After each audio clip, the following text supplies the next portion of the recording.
folk? It's Silver Dave at Local Silver Mint in Ware, New Hampshire. And today I want to talk about, is Bitcoin as good as gold?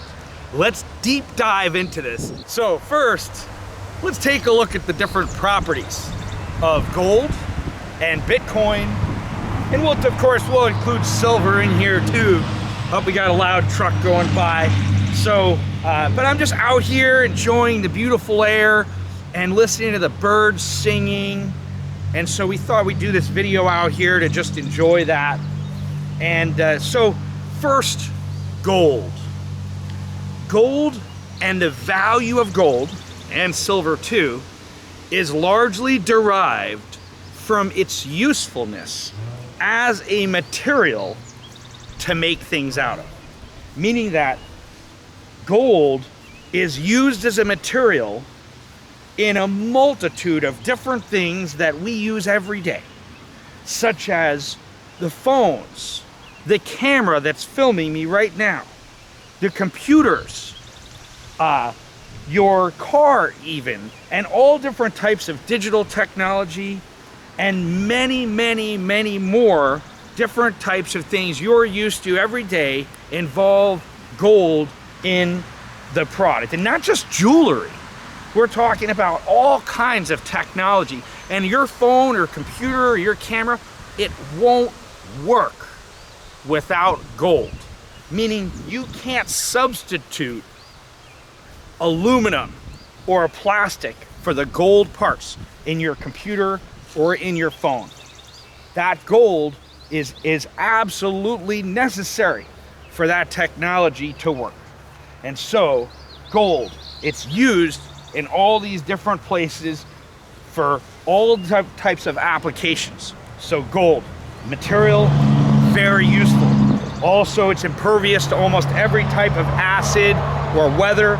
It doesn't dissolve or corrode or oxidize. It'll sit there for thousands and thousands of years at the bottom of the ocean, in the middle of the desert, in the sun, in the sand. Now, let's take a look at silver also, because silver, even more used in industry, because silver is used in so many things we're used to today that in fact, more than 50% of all patents in the US Patent and Trademark Office involve the use of silver somewhere in the design. So silver is in so many things you probably wouldn't even notice that every day you use things throughout the day that have silver in them, that have little silver parts. And once again, you can't substitute those silver parts for aluminum or steel. It won't turn on. You need the silver. All right, so now let's take a look at Bitcoin. Okay, Bitcoin. Is Bitcoin a material? No, Bitcoin is not a material. Bitcoin is a computer program, okay? A computer program. So, Bitcoin cannot be made into phones or computers or solar panels or any type of thing. And so, it is not a material. It is just a computer program. Now, so, right off the bat, gold, you can use it to make stuff. Bitcoin, can't make anything out of it. Okay, next, let's take a look at counterparty risk. Counterparty risk. So, gold or silver that you have in your physical possession, that gold or silver, when you have it, the counterparty risk is very low because you have it in your possession. Very low counterparty risk. Now, Bitcoin counterparty risk, extremely high. Here's why. In order to transmit or receive or even store your Bitcoin, you need and are dependent, note the word dependent, on 5 things. 5 things that you're dependent on. First, electricity. You can't trade your Bitcoin when you don't have electricity. You can trade your gold or silver without electricity because you can hand it to a guy and he can hand you a dozen eggs or a basket of vegetables in trade. You don't need the internet. You don't need electricity. Bitcoin needs to have electricity. Next, need to have a phone or a device, a smartphone or a computer or a device. Next, you need to have an app. Got to have an app that does the program. And then next, you got to have internet service. Okay, internet service. And then lastly, internet access. Note, internet service and internet access are different things, okay? Because the existence of the internet be one thing, but your given permission to use it is another. What I mean by that is that when you use the internet, you most likely are paying for internet service, and that internet service, you have to pay for it to be able to use it. But also, because it is not you, but some other entity that is controlling whether you have that access to the internet or not, it is fragile because it can be taken away from you if you simply just don't pay, or if you maybe don't do some other thing that they want you to do, or maybe you do something that they didn't want you to do. And so, counterparty risk, Bitcoin. If any one of those things are taken away from you, electricity, phone or device, app, internet access, or internet in general and the function thereof, any of those things turns your Bitcoin to where you can't access it, you can't use it, you can't see it, you can't spend it. So, counterparty risk, Bitcoin, very, very high counterparty risk. All right, so now let's take a look at some other things. Electricity. People have said to me, no, Dave, Bitcoin is electricity, so it's valuable because it's electricity. But what they don't realize is that Bitcoin is a program which requires electricity. It is not electricity that you can use. It is a program which requires you to provide electricity to it. So it costs electricity. It is not made of energy. It is made of program. And then that program requires electricity to function. So, in Bitcoin, it is not electricity. Not electricity. It is not energy. Okay, next, privacy. I remember 10 years ago when people were talking about Bitcoin and they were telling everyone that Bitcoin was so great because it's secret and anonymous and the government can't track it and it's unstoppable, the governments hate it, and all this stuff. And over this years, we've learned that none of that is true. And in fact, Bitcoin is more trackable than paper currency, and that more trackable even than dollars or Federal Reserve notes.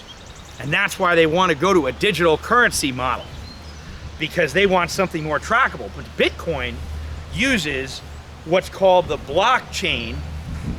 Now, just a side note here, if you didn't know this, the blockchain uses a technology which is Bitcoin uses a technology which is known as the blockchain.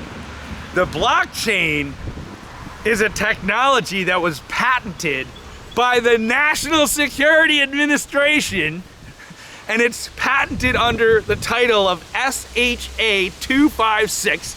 Go ahead and research SHA 256 and you'll learn more about how the National Security Administration, NSA, is behind patenting that technology that, of course, they can't track at all. We patented it, but we have no idea how to track it. All right, so trackability. Bitcoin, 100% trackable. Your phone can easily be linked to you. When people say, oh, but I use a wallet on my phone that doesn't have my name on it, they don't understand that every phone has an address. And that address can be tracked through the internet, very easily tracked, and that they can figure out which phone is yours. They know your phone number. Come on. So, Bitcoin, 100% trackable. Now, that's to go on a little to now talk about gold. Gold. Do you need an app or electricity to send it? Nope. What about to just see it that it exists? Nope. What about privacy? Can I hand a guy a little piece of silver or gold in trade for goods and services? Yes. Can I do it without those things? The internet and all those things being dependent on that stuff? Yes. Well, what about, can I do it secretly? Can I do it without the tracking? Yes. Now, obviously, if you're standing underneath the camera, transmitting on the internet, and we do this trade with gold or silver on the camera, yeah, there might be some trackability of that. If you do some paperwork, there might be some tracking going on there, but it is possible to hand a person a piece of silver or gold for a rifle or a box of bullets, and to do it without it being digitally tracked, traced, and recorded and logged. So, gold. Privacy? Yes. Now, the next thing. So we're here, we're talking Bitcoin versus gold. Is Bitcoin digital gold? And we talked about how gold is an actual thing that's value comes from its usefulness to make things out of it. And we established that Bitcoin cannot be made anything out of it. It has no uses to make anything out of it. We talked about counterparty risk.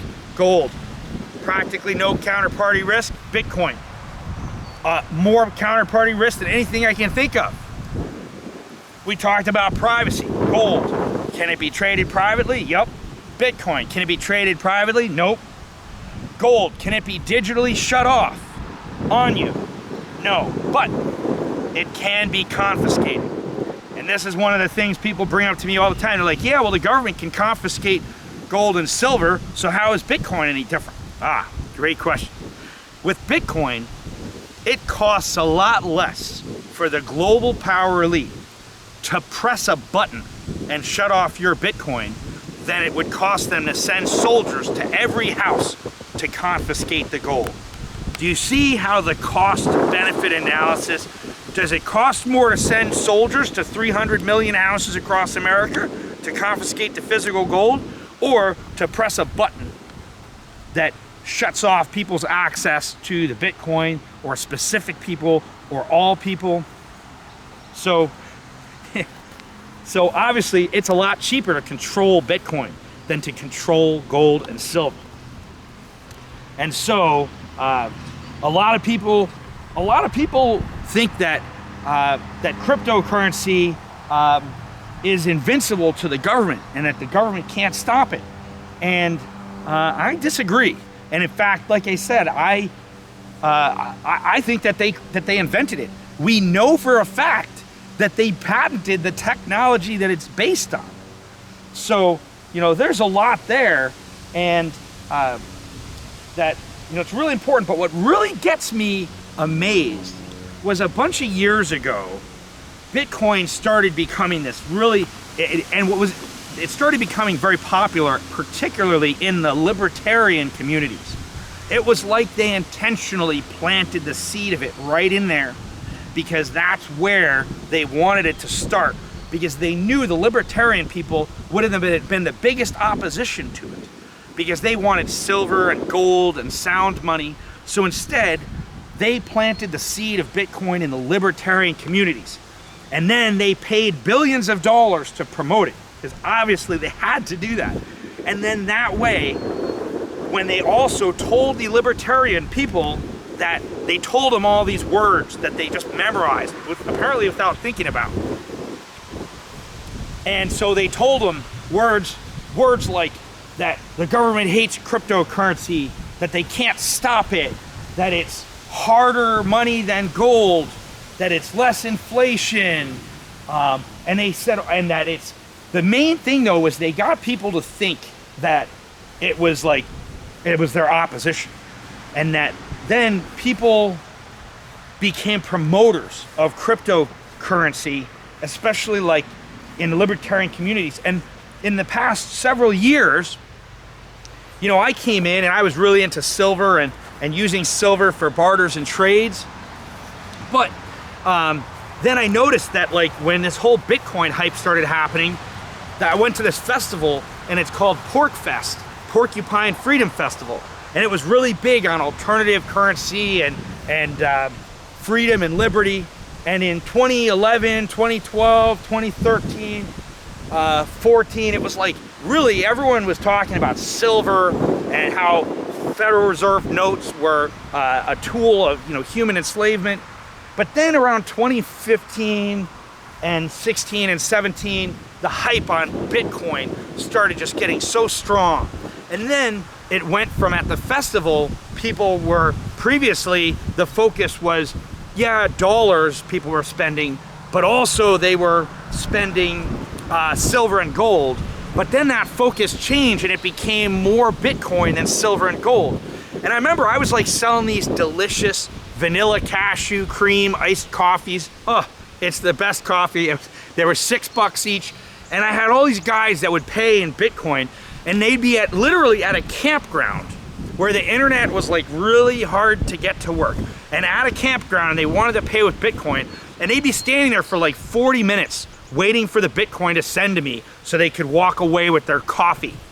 And I was thinking how silly this was at a campground where already I thought this stuff is so fraudulent, it just makes no sense.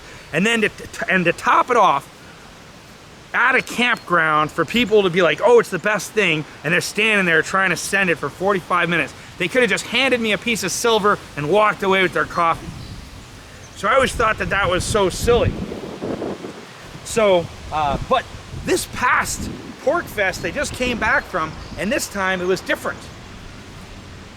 I had reports from several people who said that several people that were crypto people, and they said that they attempted to buy food or supplies at the festival, and every person that they offered to buy with Bitcoin said, no, I don't want it.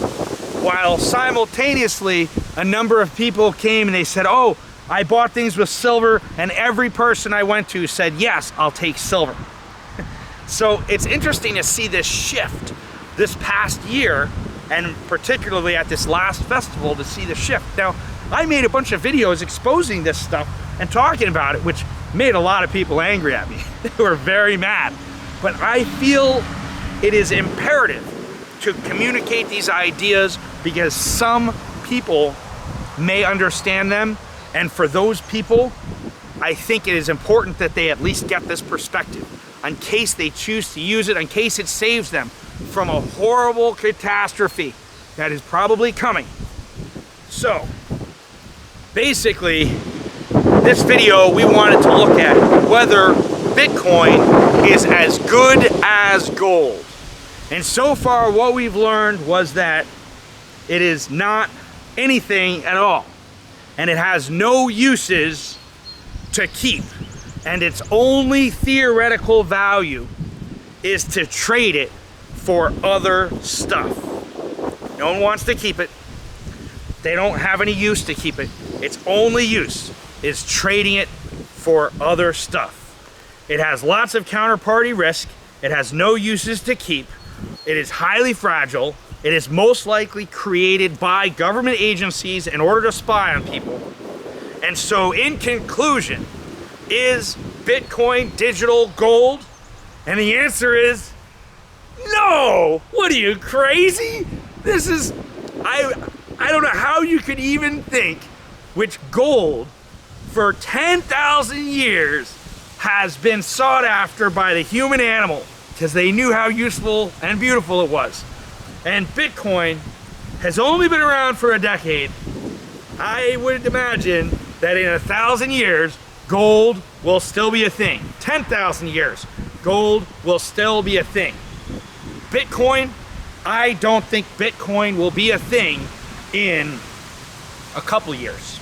And actually, there's one more data point that I want to share with you, and this relates to this exact timeline. And that is talking about how long Bitcoin's going to be around and all the other cryptocurrencies. So, and I don't mean to call them names, it's actually genius These guys are actually geniuses. They're like literally criminal geniuses that came up with, they created a monetary system, they got people on the paper, now they got them on the digital stuff, and people are begging for it. They're like, please, you know, like, rule me harder, daddy. It's hilarious. But this is the data point I wanted to share with you. In 1907, there were over 20,000 privately issued cryptocurrency.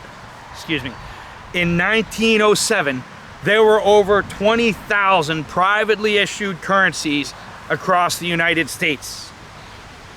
And after the bank disaster, the orchestrated bank disaster of 1907, then there was only one, the Federal Reserve System. Now, today, so before I tell you this today, let's recap. 1907, there were over 20,000 privately issued currencies. And then they all got crashed by an orchestrated crash, and it railroaded people into one currency, Federal Reserve System. And of course, you see how that has evolved to where that has gone. Now, today, any guess on how many privately issued cryptocurrencies exist today? Huh? Well, if you guessed over 20,000, history repeats. If you guessed over 20,000, you'd be right. There are over 20,000 privately issued cryptocurrencies that exist right now in the United States.